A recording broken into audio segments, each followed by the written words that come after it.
น่าเบื่อจังเลยอ่ะโอ้หิวจังเลยเอาท้องจ่ายอย่าเพิ่งร้องเดี๋ยวเราจะหาอะไรกินอ๋อพิซซ่าหายไปไหนหมดฉันหิวเอานี่ไปเลยอ๋อฉันได้ยินเสียงร้องไห้ของมาโก้ตอนนี้พี่จะไปช่วยเธอแล้วรอแป๊บหนึ่งนะโอ้สวยงามจังเลยฉันก็อัจฉริยะฉันได้ยินเสียงคนร้องไห้เธอต้องหิวแน่ๆเลยฉันไปแล้วหนูน้อยบางครั้งมันก็ดีเหลือเกินอ๋อฉันได้ยินเสียงร้องไม่ใช่แค่เสียงเบสฉันจะไปเดี๋ยวนี้ล่ะหนูน้อยมาโก้ทุกคนมาถึงแล้วเกิดอะไรขึ้นโอ้เธอส่งพวกเขาไปชาเลนจ์งั้นเหรอว้าวยินดีต้อนรับสู่ชาเลนจ์ทำอาหารที่ช่องโมติดูหนูน้อยมาโก้อยากกินอะไรล่ะโอ้เธอวาดวัฟเฟิลทุกคนทำได้ใช่ไหมฉันเห็นได้จากทุกคนมันง่ายมากใช่ไหมล่ะไม่นี่เป็นอะไรงั้นเหรอพูดตามตรงนะไม่แต่ว่าฉันจะลองดูไข่2-3 ฟองดูเหมือนว่าใช่แล้วแป้งด้วยใส่ลงไปเยอะๆเลยน้ำตาลด้วยก็ยิ่งเยอะก็ยิ่งดีใช่แล้วล่ะคนให้เข้ากันเอาเลยก็ดูเหมือนว่าจะใช้ได้เนี่ยอร่อยจังแล้วทำไมมันเปิดไม่ได้อะโอ้ใช่แล้วฉันใส่ลงไปในเครื่องทำวัฟเฟิล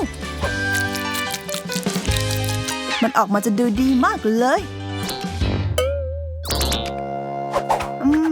แล้วว่ามันจะได้วัฟเฟิลไหมนะแต่ว่า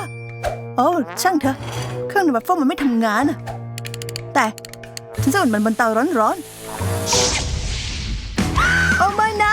ไฟไหม้อะถังดับไฟช่วยได้เสมอเลยเอาไม่ต้องตกใจนะเรียบร้อยแล้วก็วัฟเฟิลของฉันเป็นยังไงบ้าง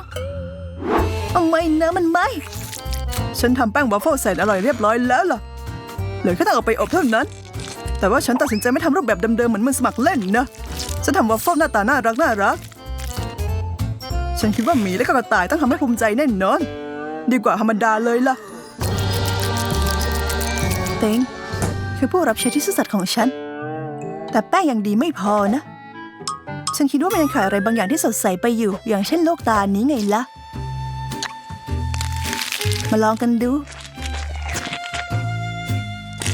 อร่อยจังเลยเป็นไงล่ะใส่ลงไปในแป้งเลยที่เราต้องการได้เวลาอบแล้วเพอร์เฟกต์มากเป็นยังไงบ้างล่ะมิสเตอร์เชฟฉันเหรอเดี๋ยวก่อนนะเขาเรียกว่าฉันว่าอะไรนะฉันกำลังยุ่งอยู่นะฉันจะเพิ่มวิปครีมดีจังเลยใส่เครื่องลงไปแล้วก็ทานได้เดี๋ยวนั้นไม่น่ากินเลยเขาไม่มีโอกาสแน่ติงเธอรู้ว่าต้องทำอะไรนะติงเธอต้องการอะไรจากเชฟนะโอ้เธอกำลังจะกระจี้เขางั้นเหรอโอ้ฉันเห็นเธอนะติงเธอซ่อนไม่ได้หรอกโอ้ไม่นะเชฟกำลังทำอะไรเนี่ยโอ้ไม่นะมือผีออกไปจากตรงนี้นะโอ้วาฟเฟิลของฉันมือสกปรกแกทำอะไรลงไปโอ้แต่ฉันไม่มีเวลาแล้วทุกคนพร้อมหรือยังมาลองกันเลยนี่มันอะไรกันเนี่ยไม่เอาดีกว่า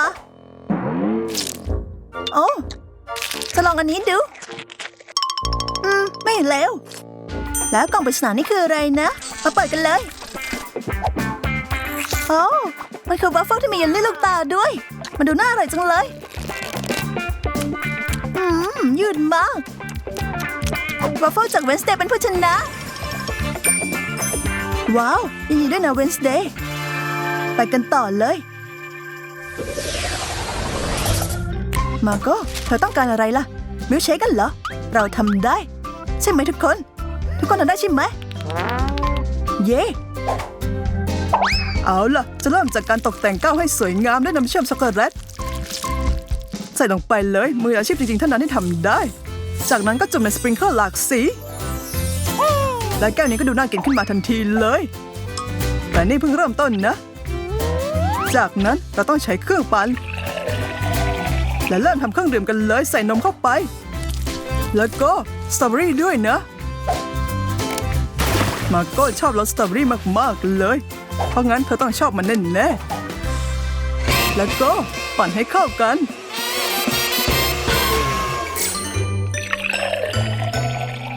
จากนั้นก็เทลงในแก้วของเราเลยและส่วนสุดท้ายคือการตกแต่งด้วยขนมหวานมันดูน่ากินมากเลยล่ะเอาล่ะเวนสเดย์กำลังทำอะไรนะเอาล่ะพร้อมแล้วใช่ไหมติงเธอคือผู้ช่วยของฉันในห้องปฏิบัติการโฮมแลบของฉันพร้อมแล้วล่ะฉันทำมิลค์เชคที่น่าทึ่งที่สุดในชีวิตของหนูน้อยมาโก้เลยแค่เติมของเหลวลับไม่กี่หลอดลงในหลอดทดลองเท่านั้นใช่แล้วก็รอให้มันกันออกมาแบบนี้แล้วอย่าลืมจุดไฟด้วยนะเร็วเข้านี่คือขั้นตอนที่สำคัญมากเลยไฟแรงๆแล้วตอนนี้ใช่แล้วอย่าลืมน้ำแข็งก้อนด้วยนะความปลอดภัยคือสิ่งที่สำคัญอย่าลืมสวมถุงมือด้วยล่ะทุกอย่างมันไปตามแผนแล้วก็เทเครื่องดื่มลงไปเลยใส่น้ำแข็งด้วยล่ะโอ้ว้าวมันดีมากๆฉันตกแต่งมิลค์เชคสำเร็จแล้วล่ะเจ๋งใช่ไหมไม่นั่นไม่ใช่คำที่ถูกต้องมันวิเศษมากใช่แล้วล่ะว้าวเวนสเดย์กับเชฟทำมิลค์เชคออกมาเจ๋งสุดๆเลยอะแล้วฉันล่ะใช่แล้วตู้เย็นของฉันอยู่นี่แล้วล่ะฉันเจอของที่มีประโยชน์ในนั้นแล้วด้วยเทน้ำแข็งลงไปในแก้วเลยแล้วก็เพิ่มหมักฝรั่งลงไปด้วยน้ำหวานรสเปรี้ยวเล็กน้อยฉีดลงไปเลยแล้วก็ผงเปรี้ยวด้วยนะใช่แล้วและอย่าลืมลูกอมด้วยใช่แล้วใส่ลงไปเยอะๆเลยยิ่งเยอะก็ยิ่งอร่อยจากนั้นเติมสไปร์แล้วก็แฟนต้าไปพร้อมๆกันเลยนี่เป็นขั้นตอนที่สำคัญมากนะเยี่ยมมากใช่ไหมล่ะปิดฝาแล้วก็เขย่าแล้วก็เสิร์ฟได้เจ๋งมากและแน่นอนอย่าลืมหลอดด้วยนะว้าวฉันรอไม่ไหวเลยว่าหนูน้อยมาก็จะว่ายังไงบ้างว้าวทุกอย่างดูวิเศษและน่าอร่อยมากเลยเครื่องดื่มสีเขียวที่มีควันนี่ดูน่าสนใจดีเปรี้ยวจังเลยอ่ะโอ้ฉันไม่ลองดีกว่าแย่มากโอ้นี่มันขนมหอมคอยงั้นเหรอทั้งหมดนี้เพื่อฉันคนเดียวเลยเหรอโอ้ต้องลองแล้วเป็นแก้วที่ฉันต้องการเลยแถมยังมีของตกแต่งแสนหวานอีกด้วยอ่ะฉันหยุดกินไม่ได้แล้วยังมีอีกแก้วด้วยฉันลืมไปเลยนะเนี่ยมันดูน่ากินดีอร่อยจังเลยฉันรู้สึกถึงความหวานและก็เปรี้ยวนี่ก็มันดีที่สุดเลยเยี่ยมมากครั้งนี้ถ้าอยากกินอะไรโอ้ใช่แล้วมันขนมปังปิ้งแล้วก็แยมงั้นเหรอในฐานะมืออาชีพฉันไม่สามารถทำอาหารหรือกินขนมปังสำเร็จรูปได้มันเป็นแค่สารพิษเท่านั้นแหละไม่อร่อยด้วยเพราะงั้นฉันจะทำขนมปังด้วยตัวเองแม่ของฉันให้สูตรนี้กับฉันมาเองกับมือและแม่ของฉันก็ได้มาจากของย่าอีกทีนะแล้วส่งต่อมาเรื่อยๆก็ใส่สีแล้วก็รีดให้มันบางๆจากนั้นก็มาซ้อนกันแล้วก็ม้วนแบบนี้เลยขนมปังสายรุ้งตอนนี้เหลือแค่ต้องอบเท่านั้นเอาล่ะเธอพร้อมสำหรับขนมปังสดใหม่จากเตาหรือยังฉันจะทำอาหารด้วยเทคนิคของฉันเท่านั้นดูเครื่องเป็นขนมปังแบบโกธิกของฉันสิใส่ขนมปังธรรมดาเข้าไปติงใช่เธอทำขนมปังฉันพังเลยฉันชอบมากเอาล่ะตอนนี้ก็ใส่ซอสพริกลงไปด้วยมาโก้ต้องว่าอย่างไงกันนะเธอจะชอบรสเผ็ดไหมนะกับซอสนี่แต่ฉันชอบพริกเผ็ดๆด้วยล่ะใส่ลงไปด้วยเอาล่ะขนมปังของฉันสุกแล้วฉันพยายามตั้งใจไม่กินมันนะแต่ แต่มันดูน่าอร่อยมากเลยแล้วก็ตัดลงไปแบบนี้โอ้มันวิเศษมากแต่ว่ารูปทรงไม่เหมือนของเดิมเลยแต่เราจัดการได้โอ้นี่ไงบีบวิปครีมลงไปด้วยเพิ่มผลไม้และก็ผลเบอร์รี่ด้วยโอ้ว้าวเป็นของหวานที่พิเศษจริงๆเลยเอาเป็นแซนด์วิชเลยดูสิส่วนฉันกำลังรอให้ขนมปังเป็นสีน้ำตาลอยู่เสร็จแล้วเย้มันสวยมากเลยดีจังที่มันไม่ไหม้เพราะฉันคอยดูมันตลอดเวลาแล้วก็นูเทลล่าด้วยจะขาดได้ยังไงหวานอร่อยฉันเริ่มอิจฉามาก้อนแล้วล่ะสิ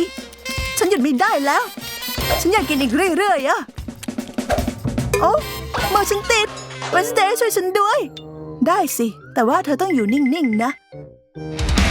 ไม่อย่างนั้นติงต้องมีแฟนแน่ๆเอาเลยเอาไม่นะไม่เป็นไรฉันไม่เป็นไรล่ะฉันมีเยลลี่นี้ฉันว่าต้องวางไว้บนขนมปังปิ้งแบบนี้ก็ได้ละมันดูดีมากเลยแล้วก็ต้องอดให้มันละลายเล็กน้อยนี่แล้วขนมปังปิ้งของฉันอยู่ไหนอะทุกคนพร้อมหรือยังเยี่ยมไม่งั้นหนูน้อยมันก็ต้องร้องไห้อีกครั้งแน่ว้าวทุกจานมีกลิ่นหอมมากเลยเริ่มจากจานนี้ละกันมันดูเหมือนในรูปเลยอะไส้ข้างในสวยจังอยากลองแล้วแพงไปหน่อยแต่ก็ใช้ได้โอ้แล้วนี่คืออะไรอะดูเจ๋งดีนะมันดูเหมือนหัวกะโหลกของเวนสเดย์เลยมันแปลกไม่นะมันคือพริกเผ็ดจังเลยฉันไม่ต้องการแบบนี้อะแล้วนี่คืออะไรดูเหมือนบางอย่างที่อร่อยมากๆละมั้งมาลองกันว้าวหน้าตาก็สมบูรณ์แบบและมีรสชาติที่น่าทึ่งสุดๆเลยฉันชอบมันผู้ชนะว้าวเชฟชนะยินดีด้วยนะเธอชอบวิดีโอนี้ของ Multi-Do Challenge ไหมงั้น Subscribe จะได้ไม่พลาดวิดีโอสนุกๆแบบนี้อยู่กับเราในความสนุกอยู่เสมอแล้วเจอกันใหม่นะบาย